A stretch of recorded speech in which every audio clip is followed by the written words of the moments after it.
एक दिन भगवान की कृपा होगी, तुम्हारे कोख से कोई संतान जरूर होगी। लेकिन रानी सुनीति कहने लगी, महाराज कब होगी? अरे हमारी तुम्हारी उम्र आधे से ज्यादा व्यतीत हो गई है, क्या बुढ़ापे पर संतान होगी? आज रानी सुनीति रो कर कहने लगी, महाराज क्या होगा? कौन इस राज्य को चलाएगा? ये रुपया पैसा हाथी घोड़ा पैसा कौन लेगा?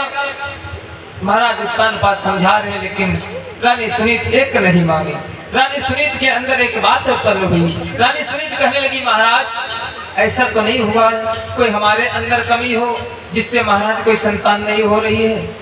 आप ऐसा करो, दूसरी शादी कर लो, और दूसरी शादी अगर आप करोगे तो शायद उस बहन से कोई बालक हो जाएगा, तो इस राज्य का अधिकारी तो हो जाएगा।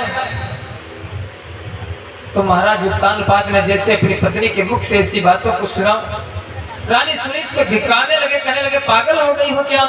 अरे तुम अपने मुख से ये बात कर रहे हो कि तुम दूसरी शादी कर लो, तुम्हें ये बात शोभा देती है? अरे ऐसी कौन स्त्री संसार में होगी जो अपने ही पति से कहेगी कि तुम दूसरी शादी कर लो? क्या पागल हो गई हो? तो महारानी सुनीति हाथ जोड़कर कहने लगी, महाराज मैं पागल हो गई हूँ, मैं एक बालक के चक्कर में पागल हो गई हूँ, एक पुत्र प्राप्ति के लिए पागल हो गई हूँ।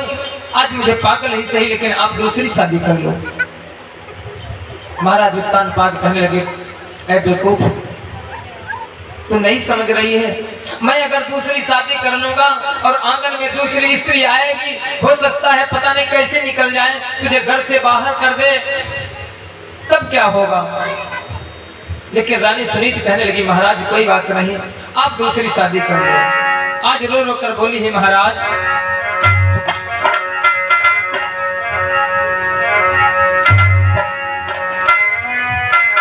कर लीजिए दूजा विवाह हो, ये बात मानो हमारी।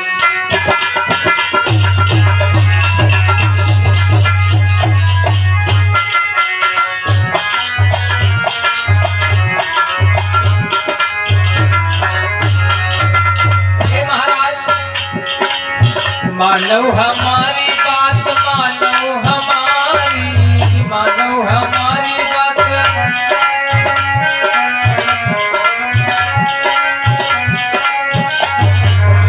हे महाराज कर लीजिए दूसर विवाह हो, ये बात मानो हमारी।